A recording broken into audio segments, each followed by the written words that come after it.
Hi everyone, and welcome to this special Get to Know session as part of the L&D Companion aspect of skilled personnel. So L&D Companion is a new initiative for the Skilled Personnel Network. It's created to support the personal and professional journey of radiographers and imaging professionals through a mix of CPD endorsed webinars, masterclasses, mentorships, and wellbeing content.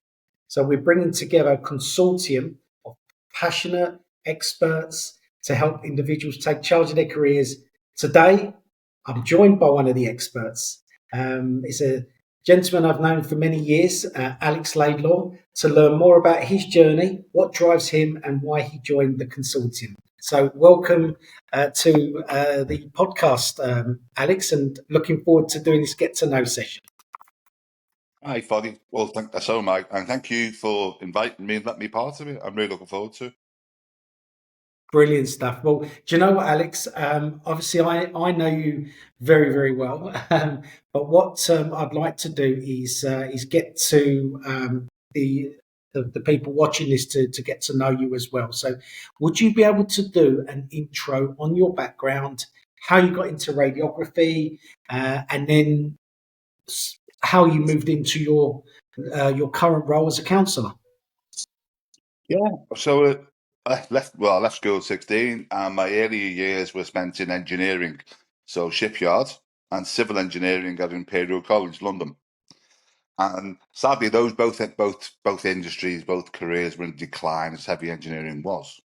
I suppose in my mid to late 20s, I decided to look for a career where I could be more involved with people. And I wasn't quite sure. So I went to an advisor. They laid out my qualifications. I had a lot of engineering qualifications, a lot of physics, a lot of engineering. And I was told, you could go into healthcare, but you don't have much biology qualification, no human biology. And they were laid out, the careers were laid out, and radiography just struck a chord, and I can't say why. I just read it, thought that's something for me, I think. And it helped to have the engineering qualifications and the physics understanding. So I spent 2 years doing an access course at Richmond upon Thames College, as it was way back then. Got my human biology and access course qualifications, applied to South Bank Uni, which is now London South Bank Uni, and was lucky enough to be accepted onto the radiology course. 3 years, great. Did my training in all South London hospitals, so Tommy's, Guy's, Lewisham, and St George's.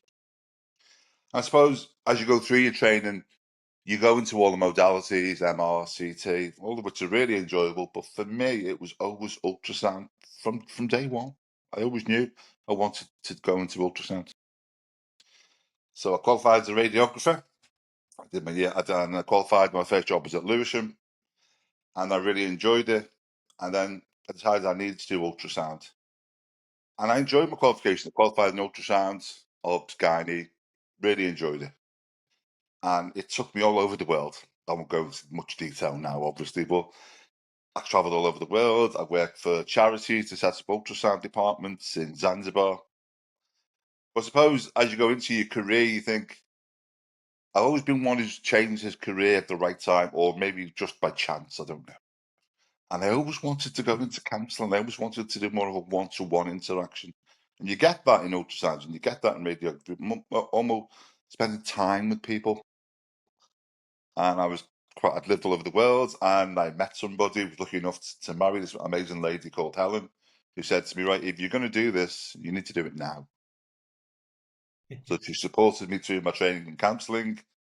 And while I was doing that, I took a part-time advocacy job working for a men's mental health or men who survived domestic abuse charity. And I've qualified in counselling, and I'm really enjoying it. So that's a very abridged version, I have to be honest.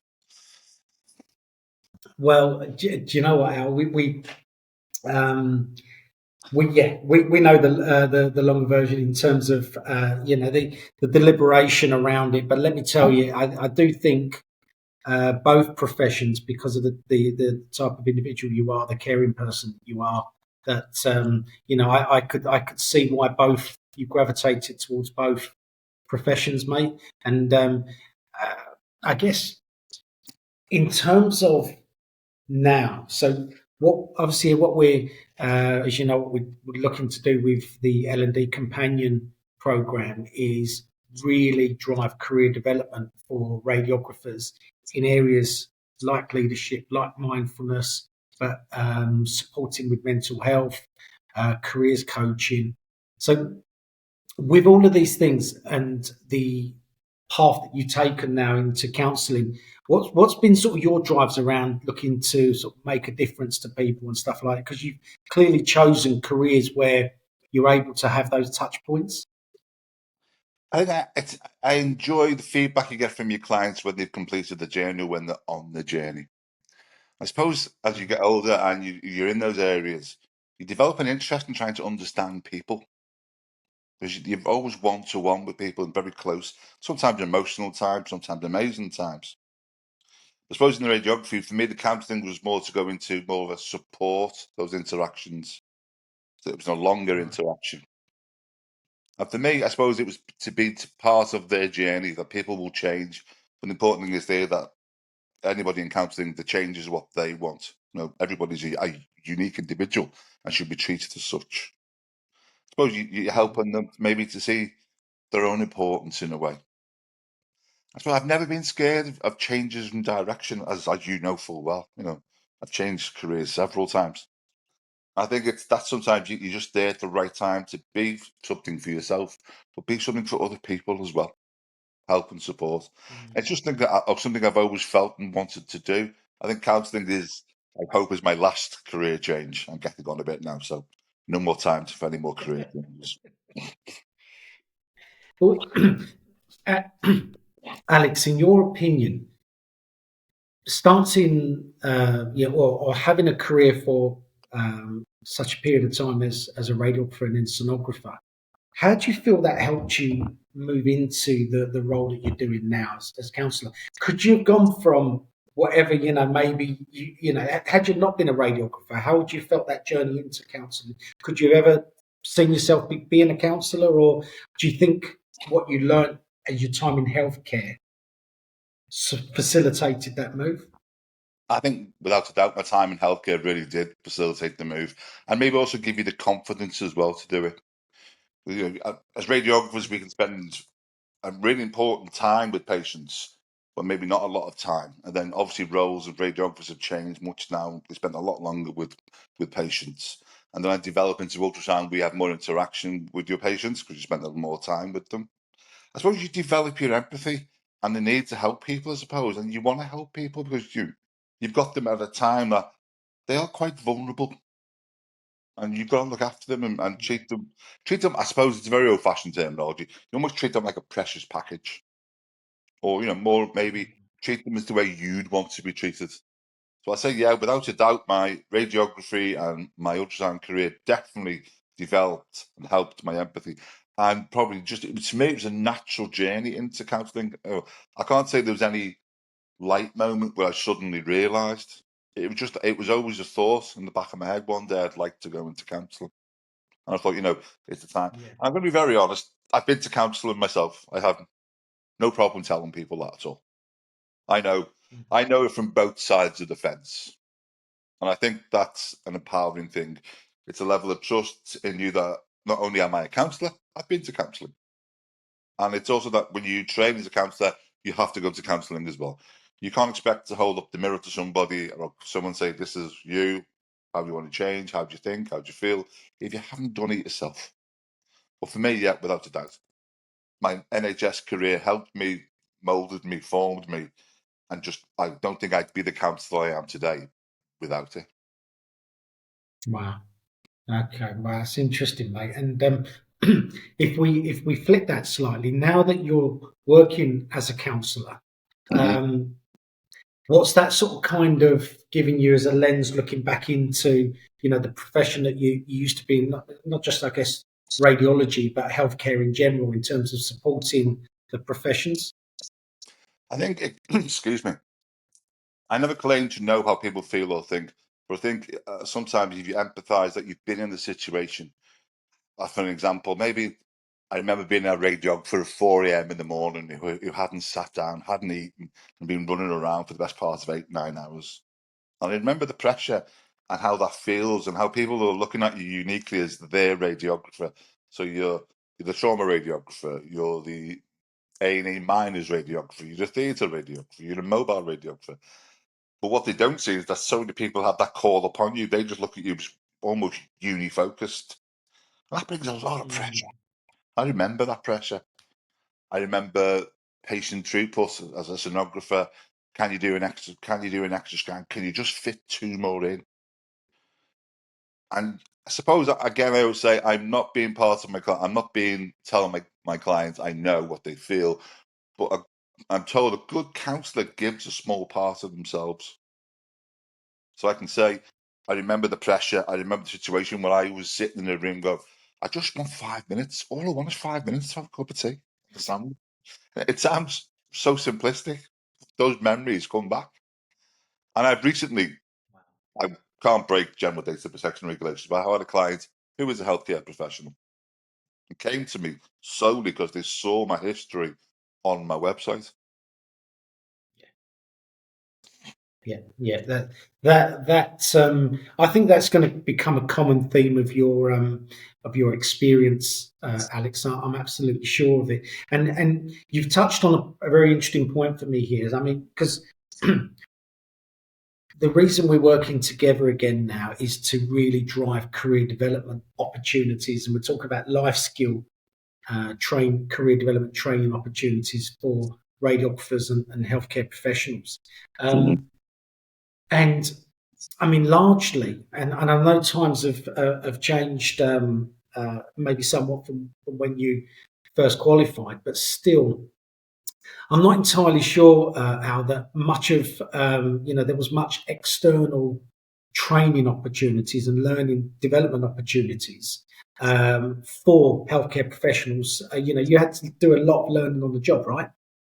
You did, yeah. I suppose, and the CPD was always there, but it was always almost you had to do it yourself. I suppose it wasn't a worry, but it was a pressure. And I think sometimes when you got a job that can apply pressure to you, and maybe sometimes you're not too happy because of the situation you're in, as we all do in any career. If you have an external support that can take some of that worry away, okay, the CPD here for you. It may not fit you, but you can look through this. I know career development is never ending, is it? Hopefully, I'm a good example of that. It's a long journey. We all have CPD in all our careers. I know in counselling, I have to fill mine in. I have to have supervision every month in counselling. If I don't, I can't practice. But I think to support people with CPD, just to take that pressure off is important. I'm not saying the times when I was a radiographer were better or worse. All I'm saying is that I do believe that we are all codependent. I don't believe we're independent. I think we're here to help each other. I think I know it sounds a very simplistic way to put it, but I actually genuinely do believe that. And if I can help in some way, and I don't mean by they have to come to me as a counsellor, if I could refer somebody on, if I could just have a 15-minute chat with them about something, that would be fine. To me, it's about just supporting people. And again, I'm saying it's simplistic, but I genuinely just do believe that. Yeah. I had, do you know what, Alex? I had a eureka moment. Talk about simplicity, right? Excuse me. I had a eureka moment the other week. I figured out, probably like millions of others, but maybe didn't associate with it, is that the last 5 letters of community is unity. And it was like almost this weird eureka moment. Blimey, right? Okay, so because the reason it came to my mind as building the L&D companion was that there's a psychologist called Dr. Robert Cialdini, and he created something called the 6 Principles of Influence. And in his most recent, and those 6 principles have laid very, very true and relevant as they, 30 years ago as they are now. And but interestingly, in his new edition of the Principles of Influence was a seventh principle, excuse me, and that was unity. And essentially now there is a strength in creating a unity where people relate to those that they're working with. Trust builds in those that have similar backgrounds, that have experienced things that they've had. And I thought, wow, the whole aspect and the words that we've been creating around the narrative that we've been creating around the skilled personnel network is community. And that's like, I was like, wow, it was this really powerful moment, Al, where I was like,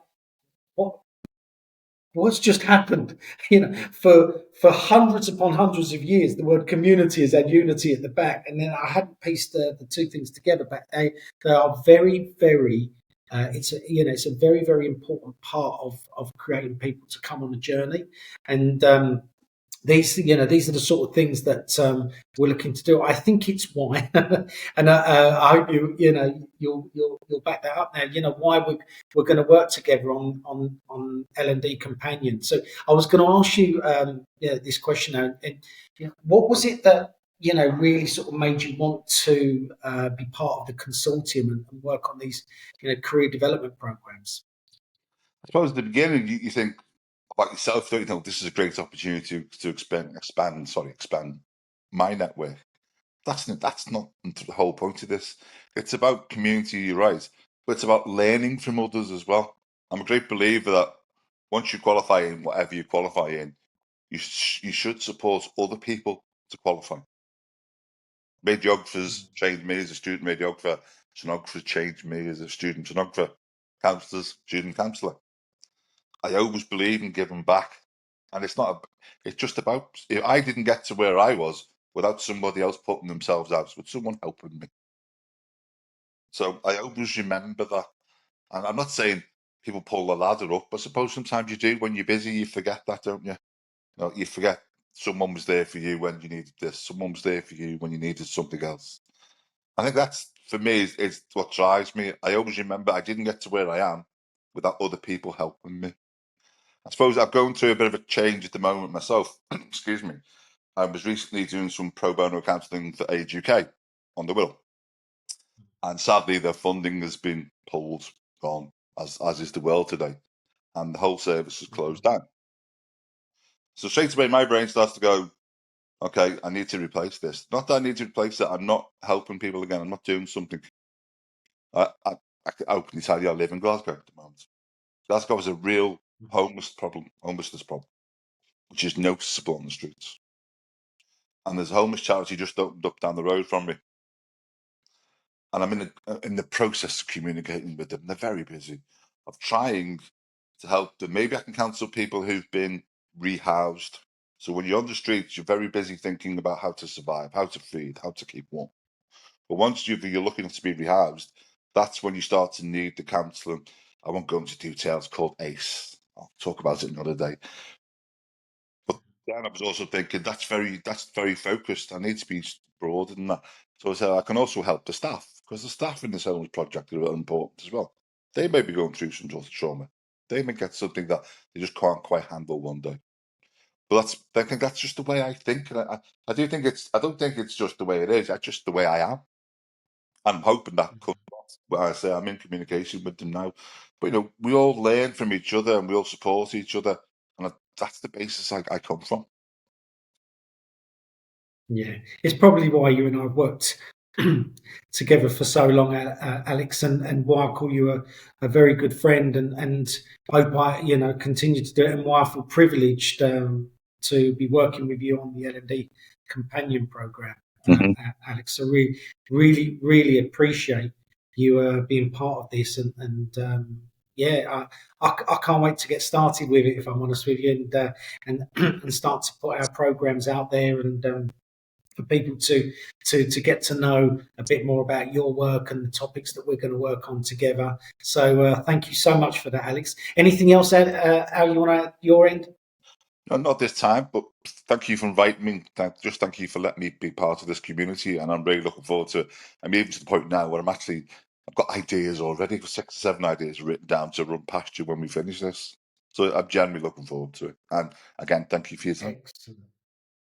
Excellent. Thank you ever so much. And for everyone joining in on this, very exciting times. We're going to be launching L&D Companion very, very shortly.